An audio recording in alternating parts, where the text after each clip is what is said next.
नमस्कार दोस्तों, जैसा कि आप लोगों को ये बात पता चली गई होगी कि यूपी हायर जुडिशियल सर्विस की वैकेंसी आ गई, जिसका वेट हम लोग बहुत दिनों से कर रहे थे। दिन नहीं बल्कि सालों से कर रहे थे कि ये वैकेंसी कब आएगी और कितनी सीट आएगी। आप सबको बधाई इस बात के लिए कि वैकेंसी भी आ चुकी है, और दूसरी बात इस बात के लिए कि एक बड़ी वैकेंसी है, यानी सारे कैटेगरी में अच्छी सीटें हैं, तो इसमें मेहनत किया जा सकता है, इसमें संभावनाएं हैं। लेकिन सिर्फ वैकेंसी आ जाने से सिलेक्शन नहीं हो जाना है, तो हमें कुछ बातों का विशेष ध्यान रखना है आने वाले 2-4 महीनों में, क्योंकि आने वाले समय में प्री की परीक्षा होगी, आने वाले समय में मेंस की परीक्षा होगी, और प्री और मेंस की अपनी अपनी स्ट्रेटजी होगी। जो व्यक्ति उस स्ट्रेटजी को नहीं फॉलो करेगा उसके सिलेक्शन में कठिनाई होगी, चाहे वो कोई भी व्यक्ति हो। एक चीज हम इस वीडियो के अंतर्गत आपसे हम यही बात करेंगे कि क्या स्ट्रेटजी आपको बनानी है, और दूसरी बात यह है कि कितनी सीट है और इसके फॉर्म भरने की डेट वगैरह क्या है, बहुत संक्षेप में हम चर्चा करेंगे, वीडियो को बहुत लंबा नहीं करेंगे। तो पहले हम सीट वगैरह जान लेते हैं, फिर उसके बाद बात करेंगे उसकी स्ट्रेटजी क्या होगी। तो जैसा कि आप देख पा रहे हैं कि इस बार जो नोटिफाई हुआ है पोस्ट, उसमें कुल 83 टोटल सीट हैं, आप जानते ही हैं। और अनरिजर्व कैटेगरी में 35, ईडब्ल्यूएस कैटेगरी में 8, ओबीसी में 22, एससी के लिए 17 और एसटी के लिए 1 सीट है। तो टोटल नंबर ऑफ सीट इतनी है, और कैटेगरी वाइज इस प्रकार से नंबर ऑफ सीट हैं। हाँ, ध्यान इसमें यह देना है कि 20% महिला रिजर्वेशन हो सकता है, क्योंकि सुप्रीम कोर्ट की गाइडलाइन है इसमें। तो ये हो सकता है कि ऑफिशियल नोटिफिकेशन आए तो उसमें ये चीज भी लागू कर दी जाए, तो हॉरिजेंटल रिजर्वेशन हो सकता है। अच्छा, ये तो हुई सीट की बात। कौन लोग फॉर्म भर सकते हैं, यानी किसकी जन्मतिथि कब होगी तो फॉर्म भर सकता है। ये कहता है कि 2/1/1979 से लेके 1/1/1989 के बीच के लोग, जिनकी जन्मतिथि इसके बीच में है, वो लोग इस एचजेएस का फॉर्म भर सकते हैं। वैसे मोटी मोटा अगर हम समझें तो ये है कि जिनकी उम्र 1/1/2024 को 35 साल पूरी हो चुकी है वो फॉर्म भर सकते हैं, और 45 साल से ज्यादा नहीं होनी चाहिए। अब अगर बात करें कि एससी एसटी कैटेगरी को, ओबीसी कैटेगरी को, तो 3 साल का बेनिफिट मिलता है, और 3 साल का बेनिफिट नीचे नहीं, ऊपर कैटेगरी में 3 साल का बेनिफिट मिलता है। ऊपर की कैटेगरी आप समझ रहे हैं, यानी 45 से 48 साल के बीच के वाले लोग भी अगर एससी एसटी और ओबीसी कैटेगरी के हैं तो वो फॉर्म भर सकते हैं, लेकिन ये जनरल कैटेगरी के या ईडब्ल्यूएस कैटेगरी के लोग नहीं कर पाएंगे। तो ये अच्छा, फीस स्ट्रक्चर क्या है आप जानते हैं। जनरल के लिए, ओबीसी के लिए, ईडब्ल्यूएस के लिए और अदर स्टेट का किसी भी कैटेगरी का कैंडिडेट है तो उसको 1400 रुपए फीस लगेगी। और एससी एसटी कैटेगरी जो यूपी का है, अदर स्टेट का नहीं, यूपी के एससी एसटी कैटेगरी का है, तो उसको 1200 रुपए फीस पे करनी है। एप्लीकेशन फॉर्म कब से कब तक भरा जाना है, तो 15 जनवरी से 29 फरवरी के बीच में भरा जाना है, मतलब पर्याप्त समय है आपके पास, और इस दौरान आपको ये काम करना है। ध्यान ये रखना है कौन लोग फॉर्म भर सकते हैं। उसके लिए पहले से ही आप जानते हैं कि 7 इयर्स का प्रैक्टिस का एक्सपीरियंस होना चाहिए। 7 इयर्स का जिसके पास प्रैक्टिस का एक्सपीरियंस है वही केवल फॉर्म भर सकता है। लेकिन ये 7 इयर्स की प्रैक्टिस जो है कंटिन्यूअसली होनी चाहिए, बीच में ब्रेक नहीं होनी चाहिए, ये बात ध्यान रखनी है, ये रूल है। ये सारी बातें जो अभी हमने बताई हैं कि ये चीजें होनी चाहिए, मैं उम्मीद करता हूं कि आप नोटिफिकेशन देख चुके होंगे और आपको पता होंगे, इसलिए बड़े सरसरी तौर पर हमने ये सारी बातें बता दी। और अगर आपको कोई और बात जाननी होगी तो कमेंट में जरूर बताइएगा कि ये बात आपको जाननी है, तो मैं आपकी रिप्लाई कर दूंगा। तो अब ये सारी चीजें हो गई कि फीस स्ट्रक्चर क्या है, कब फॉर्म भरा जाएगा, कितनी सीट है, किस कैटेगरी में कितनी सीट है, कितने एक साल का एक्सपीरियंस होना चाहिए, ये सब बेसिक चीजें हैं, उसकी चर्चा हमने कर ली। और मूल बात पर चर्चा अब हमको करना है इस बात पर कि इसका सिलेबस क्या है। देखिए, प्री और मेंस का जो सिलेबस है वो सेम है। प्री में वही से क्वेश्चन आते हैं जहां से मेंस के क्वेश्चन बनते हैं। तो जब आप प्री की तैयारी करेंगे तो आपके मेंस की भी तैयारी साथ में होती रहनी चाहिए, क्योंकि एक तो प्री और मेंस के बीच बहुत गैप नहीं होता, और आप मेंस की तैयारी यानी प्री देने के बाद मेंस की तैयारी नहीं कर सकते हैं, ये बात ध्यान रखिएगा। दूसरी जो सबसे जरूरी चीज है वो ये है कि अभी तक जो आपने पढ़ाई की है, खासतौर से जितने भी सब्सटेंटिव और प्रोसीजरल लॉ की पढ़ाई आपने की हो और की ही है, सब लोगों ने की, अगर सिलेक्शन होगा तो उसी नॉलेज के आधार पर होगा, अब ऐसी चीज नहीं है कि आप आगे बहुत कुछ सीख के उसमें बहुत नॉलेज को इनहेंस करके आप परीक्षा में पास करने वाले हैं, ये भ्रम निकाल दीजिएगा। तो इसलिए किसी कोचिंग वोचिंग के चक्कर में बिल्कुल नहीं पड़ना है, इस बात का ध्यान रखना है, क्योंकि आप बेमतलब का समय आगे आने वाले 2 महीने 3 महीने बर्बाद करेंगे। यहाँ का क्रैश कोर्स ज्वाइन करेंगे, वहां का क्रैश कोर्स ज्वाइन करेंगे। मैं भी कोचिंग चलाता हूं लेकिन गलत सलाह नहीं देता, तो इसलिए इन सब चीजों में एकदम समय बर्बाद नहीं करना है। आपको खुद से ही रिवीजन करना है और आपके रिवीजन में मैं हेल्प करूंगा। YouTube पर बिल्कुल फ्री की क्लासेस होंगी। अभी मैं शाम को 8 बजे से 9 बजे तक ले रहा हूं फ्री के पर्पज के लिए, और मैक्सिमम सब्जेक्ट के MCQ विथ डिटेल एक्सप्लेनेशन मैं आपको प्रैक्टिस करा दूंगा। सिर्फ आप फिलहाल 8 से 9 समय निकाल के YouTube पर आएंगे, आपकी प्रैक्टिस हो जाएगी उससे। और बाकी कोई क्लास क्रैश कोर्स ज्वाइन करने की जरूरत नहीं है, क्योंकि जो पहले से नॉलेज है वही आपको काम करेगा। क्रैश कोर्स से कोई नॉलेज बढ़ता नहीं है, तो ये चीज ध्यान रखना है। हाँ, एक चीज है जो आपको जो स्टूडेंट कमजोर पढ़ते हैं वो ये है लोकल लॉ। लोकल लॉ यहाँ प्री में भी आता है, और चूंकि लोकल लॉ का सिलेबस भी थोड़ा बड़ा है और उसके लिए पढ़ने के लिए मटेरियल भी आपको नहीं मिल पाते हैं, और बोरिंग भी है, बहुत सारे फैक्टर हैं उसके साथ।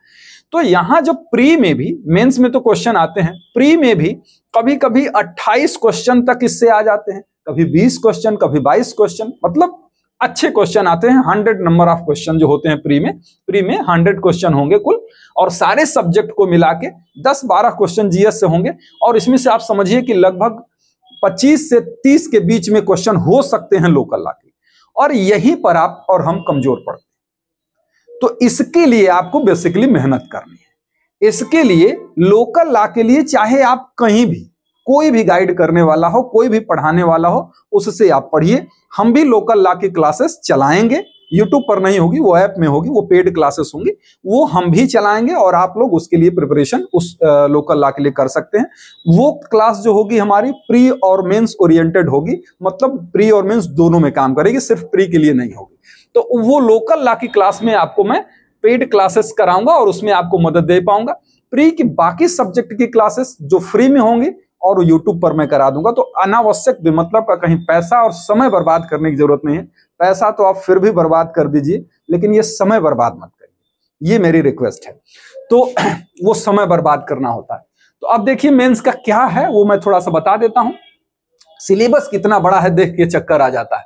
जनरल नॉलेज का है, कुल 5 पेपर होंगे इसमें। मेंस में जनरल नॉलेज का पेपर होता है, केवल 100 नंबर का होगा, और जिसमें इंडियन जियोग्राफी, इंडियन हिस्ट्री ही होती है, वर्ल्ड जियोग्राफी हिस्ट्री पढ़ने की जरूरत नहीं होती है। लैंग्वेज की बात करें तो इंग्लिश लैंग्वेज का 100 नंबर का पेपर होता है, हिंदी का पेपर नहीं होता। और इसमें भी 4 चीजें आती हैं, एस्से आएगा, प्रेसाई राइटिंग आएगा, Hindi to English translation, English to Hindi translation, जो इस प्रकार से 30 नंबर 30 नंबर 20 नंबर 20 नंबर का होता है। तो वो मेंस के लिए आप देख लीजिएगा, अभी बहुत जरूरी नहीं है। पेपर थर्ड जो होगा, सेकेंड पेपर हो गया ना, फर्स्ट जीएस हो गया, लैंग्वेज हो गया, थर्ड पेपर जो होगा सब्सटेंटिव लॉ का होगा। बड़ा लेंदी पेपर होता है ये, 200 नंबर का पेपर है, बहुत लेंदी पेपर होता है। पहले से मेंस के लिए लिखने की प्रैक्टिस करके जाना है, कंटेंट्स तो आपको पता ही है।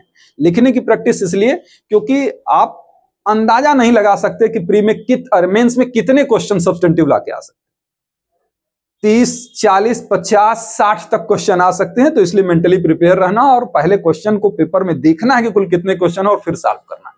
देखिए लॉ ऑफ कॉन्ट्रैक्ट है, उसमें लॉ ऑफ टार्ट है, ईजमेंट है, इक्विटी है, ट्रस्ट है, एसआरए है, पार्टनरशिप है, टीपीए है, हिंदू लॉ है, मुस्लिम लॉ है और कॉन्स्टिट्यूशनल लॉ। इतने सब्जेक्ट को मिला के एक पेपर बनेगा जो होगा सब्सटेंटिव लॉ का पेपर, 200 नंबर का होगा। उसमें से कॉन्स्टिट्यूशनल लॉ का जो होगा वो 50 नंबर का होगा, और बाकी 150 नंबर में ये सारे सब्जेक्ट होंगे। पेपर एक ही होगा, 3 घंटे का पेपर होता है। उसके अलावा जब हम आगे बढ़ते हैं तो पेपर 4 है प्रोसीजरल एंड एविडेंस लॉ। इसमें लॉ ऑफ एविडेंस होगा, क्रिमिनल प्रोसीजर कोड होगा और सिविल प्रोसीजर कोड होगा। एक्चुअल में सब्सटेंटिव ये जो प्रोविजन बेस्ड क्वेश्चन है वो तो आते ही हैं। यहाँ टेंशन करता है उन लोगों के लिए, जैसे प्लीडिंग भी आपसे पूछी जाएगी, जजमेंट राइटिंग पूछा जाएगा, उसके अलावा चार्ज कैसे फ्रेम करते हैं वो पूछा जाएगा, आपसे एप्लीकेशन कैसे लिखते हैं वो पूछा जा सकता है। तो ये इसमें प्रैक्टिकल नॉलेज बहुत जरूरी है अगर आप प्रोसीजरल लॉ के पेपर को अच्छा करना चाहते हैं तो।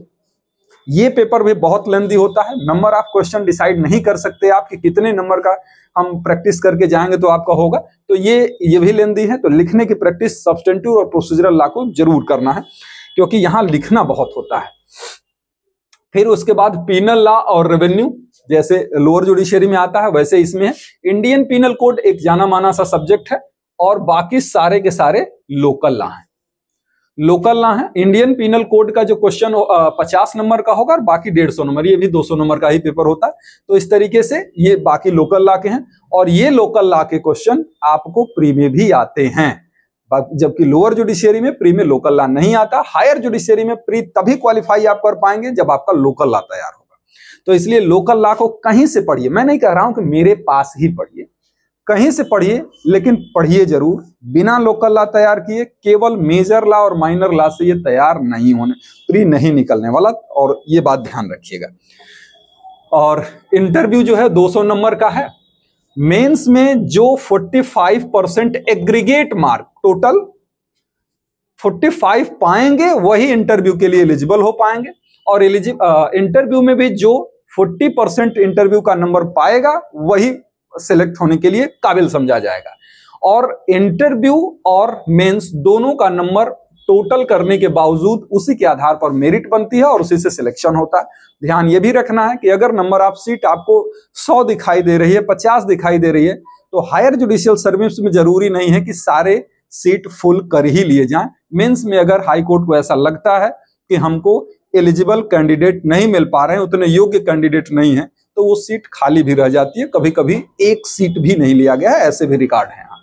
तो ये सारी चीजें हैं, और अगर कोई डाउट रह जाता है फिर भी, बाकी एक चीज और मैं बताऊं, पिछले साल एक अफवाह थी या सही था पता नहीं, अभी तक कोई क्लियर नहीं हुआ है कि 30 या 24 केसेस पर हर व्यक्ति का होना चाहिए, उसमें प्रैक्टिस होनी चाहिए, लेकिन इसका अभी कोई ऑफिशियल नोटिफिकेशन नहीं आया है। देखते हैं जब ऑफिशियल नोटिफिकेशन आता है, मतलब फॉर्म निकलता है, तो उसमें क्या एलिजिबिलिटी क्राइटेरिया रखा हुआ है, केस मांगता है अथवा नहीं मांगता। अभी 7 ईयर प्रैक्टिस की ही बात है, केस की कोई बात नहीं है, तो इसलिए केस पर ध्यान नहीं देना है, प्रैक्टिस है, एलिजिबल हैं आप। फिर से मैं एक बार कहता हूं, किसी भी सब्जेक्ट को रिवाइज करने के लिए आप अपना टाइम टेबल तय करिए, उसी के हिसाब से रिवाइज करिए, कहीं किसी और से मदद लेने की जरूरत नहीं है, उसमें समय बर्बाद होगा। हाँ, लोकल लॉ जरूर कहीं से न कहीं से पढ़िएगा। मैं भी लोकल लॉ की बहुत जल्द क्लास चलाऊंगा आपको, और उसके लिए मैं कोशिश करूंगा कि आप लोग प्रैक्टिस करने वाले लोग होंगे, कहीं काम करने वाले लोग होंगे, तो लोकल लॉ की क्लासेस या तो शाम को चलेंगी या तो एकदम सुबह चलेंगी, ताकि आप लोगों को प्रैक्टिस, और किसी जॉब में है तो जॉब करने में असुविधा ना हो। तो ये ध्यान रखा जाएगा इस बात का। हाँ, बाकी जो शाम को 8 बजे से 8 PM 8 बजे से आपको यूट्यूब पर बिल्कुल मैं सारे सब्जेक्ट के MCQ करा रहा हूं विथ डिटेल एक्सप्लेनेशन, तो उसे प्री का तो काम आपका किसी भी परीक्षा के लिए हो जाएगा। तो ढेर सारी शुभकामनाएं, ऑल द बेस्ट, और अगर कोई कंफ्यूजन होगा तो जरूर कमेंट में लिखिएगा। Thank you.